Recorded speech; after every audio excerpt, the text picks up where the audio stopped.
Pin భక్తి ప్రేక్షకులందరికీ నమస్కారం. మనతో పాటు ఉన్నారు ప్రముఖ ఆధ్యాత్మికవేత్త, జ్యోతిష్య పండితులు, దత్తాత్రేయ గణపతి ఉపాసకులు మరియు అమ్మవారి సేవకులు బ్రహ్మశ్రీ మురళీధర్ శర్మ గురుగారు ఉన్నారు. మాట్లాడదాం. నమస్కారం గురుగారు. మహాదేవ శ్రీమంతుడు. గురుగారు, ప్రతి ఒక్కరూ ఉన్న స్థాయి నుంచి ఉన్నత స్థాయికి వెళ్ళాలనుకుంటారు, డెవలప్మెంట్ కావాలనుకుంటారు, డబ్బులు బాగా సంపాదించాలనుకుంటారు, అంటే పేరు ప్రఖ్యాతులు సొసైటీలో కావాలనుకుంటారు, ఫ్యామిలీలో గుర్తింపు కావాలనుకుంటారు, వాళ్ళకంటూ ఒక నేమ్ క్రియేట్ చేసుకోవాలని ప్రతి ఒక్కరు అనుకుంటారు. తప్పేమీ కాదు డెవలప్ అవ్వాలనుకోవడం. అయితే ఆ డెవలప్మెంట్ ఎలా వస్తుంది గురుగారు ప్రతి ఒక్కరి లైఫ్లో? ఓకే అమ్మ, ఖచ్చితంగా మీరు అడిగినటువంటి ప్రశ్నకు సమాధానం చూసినట్టయితే ఉన్న స్థానం నుండి ఉన్నత స్థానం వెళ్ళాలి అనుకున్న ముందు వారి మనస్సు అనేటువంటిది ఎంతో ప్రశాంతంగా ఉండాలి. మెడిటేషన్ ఎంతో అవసరము. ఇప్పుడు ఏం చేయాలన్నా కూడా యాక్సెప్ట్ చేయాలని నేను చాలాసార్లు చెప్తా.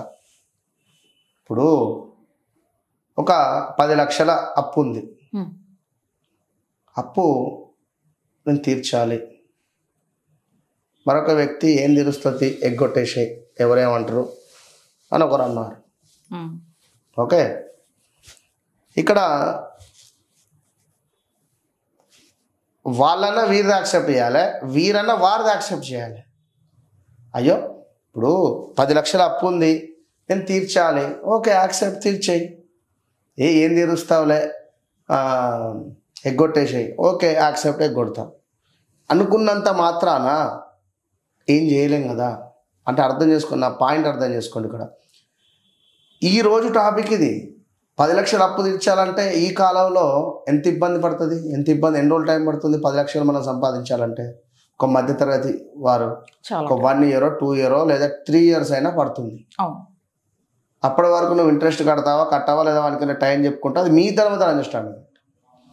ఇక్కడ భార్యాభర్తల లేదా ఫ్రెండ్సా లేదా కొలీగ్సా లేదా ఇంట్లో అన్నదమ్ముల, ఇక్కడ క్లోజ్ చేసేసేయాలి. సరే, ఎగ్గొట్టేస్తా, చలో ఇది 3 సంవత్సరాల దాకా రోజు నేను వారికి 10 లక్షలు అప్పు కట్టాలి. నువ్వు నేను కట్టకని చెప్తే, ఎగ్గొట్టమని చెప్తే ఈ రోజైతే గొడవ అవుతుందో లేదో అర్థమైంది నేను చెప్పింది. దీనివల్ల పేరు ప్రఖ్యాతలు కాదు, మైనసే అవుతుంది ఇంట్లో. ఏదైనా ఉంటే కొన్ని విషయాలు అక్కడికి క్లోజ్ చేసేసి యాక్సెప్ట్. దాన్ని పొడిగించడం వల్ల వేస్ట్, మన టైం వేస్ట్, బుర్ర ఖరాబు. మనం అనుకున్నటువంటి గోల్ మనం కొట్టలేము దయచేసి. కనుక కొంత ఏదున్నా యాక్సెప్ట్ చేసి దాని తర్వాత ఆలోచించుదాం ముందు. ఆ విధంగా ఉండేటువంటి ప్రయత్నం చేయాలి. పేరు ప్రఖ్యాతలు కానీ ఎదుగుదల కానీ కనుదృష్టి కూడా ఉంటుంది ఇక్కడ. మనం ఉండి గృహప్రవేశం చేయాలన్నా, మొన్న ఎక్కడో చూసా, పాపం ఎంతో అందంగా ఇల్లు కట్టుకున్నాడు. 6 నెలలు 7 నెలలలోపే ఇల్లు పాపం అమ్మేస్తున్నాడు. ఏమైందో ఎవరి పరిస్థితి వారిది. నలుగురు చూపేవాడిందో లేదా ఇంకేం పడిందో పాపం, టైం సిచ్యువేషన్ ఇట్లా ఉంటుంది. కనుక ఇక్కడ స్నానం చేసే ముందు హెల్దీ ఫంక్షన్ అని ఇప్పుడు కొత్తగా వచ్చింది. హెల్దీయా హల్దీయా? హల్దీ ఉంటుంది కదా. ఈ హల్దీ ఒక శుభం, పసుపు అంటేనే శుభం. కనుక చక్కగా ముఖానికి పసుపు రాసి హల్దీ చేయడం వల్ల ఎంతో శుభము అని, శుభకార్యానికి ముందు ఇది మరింత శుభాన్ని తీసుకువస్తుంది అనేటువంటి అర్థం. కనుక ఈ యొక్క పసుపును ప్రతిరోజు స్నానం చేసేటువంటి బకెట్లో మనం వేసుకొని స్నానం చేయడం వల్ల వివాహం కాని వారికి వివాహం జరుగుతుంది. ఇది ఉన్నతమే, వివాహం అనేటువంటిది ఉన్నతమే ఈ కాలానికి. విన్నారా? అదేవిధంగా గురు బలము పెరుగుతుంది ఇక్కడ. మరి ముఖ్యంగా చూసుకున్నట్టయితే, మరి మీరు ఇంత పసుపు వేసుకొని స్నానం చేస్తే గురువుగారు చెప్పారని చెప్పి మళ్ళీ ఎవరో సోషల్ మీడియాలోకి వచ్చి పసుపు వేసుకొని స్నానం చేయమన్నారని చెప్పి బిందెడు పసుపు తీసుకువచ్చి బకెట్లో వేసుకొని స్నానం చేసి అదో వీడియో పెట్టకుండా మళ్ళా విన్నారా? నేను ఏదో చిటికడు పసుపు వేసుకొని స్నానం చేయమంటున్నా ఇక్కడ. ఎందుకంటే దయచేసి అది అర్థం చేసుకోవాలి. కాస్త పసుపును నీటిలో స్నానం చేసేటువంటి నీటిలో వేసుకొని, ఇప్పుడు ఒక చుక్క పాల చుక్క కూడా వేసుకొని స్నానం చేయమంటాం. అలా అని చెప్పి బకెట్ పాలు పోసుకొని స్నానం చేయమంటలే కదా. అది పవిత్రత కోసము చెప్పేది.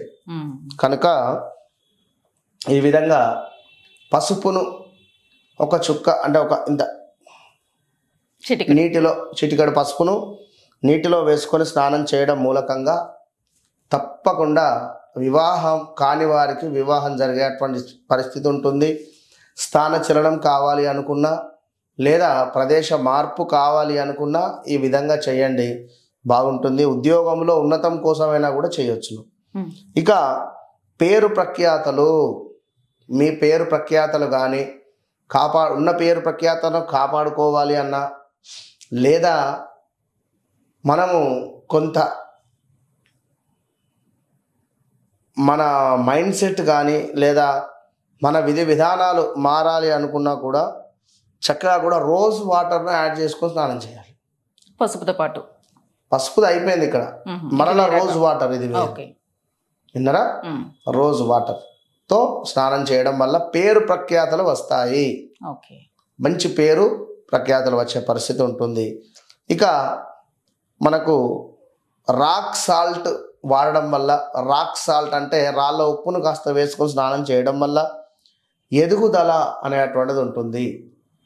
అలా అని చెప్పి ఇంత రాక్ సాల్ట్ వేస్ట్ చేస్తే వెంట్రుకలు ఊడిపోతాయి కనుక కొంత రాక్ సాల్ట్ వేసుకొని స్నానం చేయాలి. ఇక ఇదైతే చెప్తే ఇక మరి నన్ను ఎట్లా ట్రోల్ చేస్తారో భయం అవుతుంది. కానీ కాఫీ పౌడర్ను కూడా నీటిలో వేసుకొని చేయడం వల్ల కను దిష్టి అద్భుతంగా కూడా దూరం అవుతుంది. ఒకసారి చేసి చూడండి, ఒక 11 రోజులు. కాఫీ పౌడర్ ఇది బ్రూ కాఫీ తీసుకొని వచ్చి దాన్ని మొత్తం కట్ చేసి అందులో కాఫీ పెట్టుకొని స్నానం చేయకండి. చిటికెడు జస్ట్ ఇంత రవ్వ కాఫీ పౌడర్ను వేసుకొని. అంటే కాఫీ పౌడర్ దేనికి గురుగారు? కను దృష్టి అంటే నర దృష్టి నుండి నివారణ చేస్తుంది. కాఫీ పౌడర్ను నీటిలో కలుపుకొని స్నానం చేయడం మూలకంగా కను దృష్టి అంటే మనపై ఎవరిదో చెడు దృష్టి ఉంది లేదా నర దృష్టి ఉంది, ఇది మనకు దూరం అవుతుంది. ఇక మనకు పటికం అని చెప్పి దొరుకుతుంది మార్కెట్లో. ఏనా వెనకటి కాలంలో మనకు సెలూన్ షాప్లో ఉండేవి ఇవి, లేదా ఇవాళ రేపు పెద్ద పెద్ద షాపులలో కూడా ఇంత పెద్దగా కూడా పెడుతున్నారు పటికాలు. సో కొంత పటికాన్ని నీటిలో కలుపుకొని స్నానం చేయడం వల్ల శుక్రుడు యాక్టివేషన్ అవుతాడు, శుక్రుడు బలోపేతం అవుతాడు.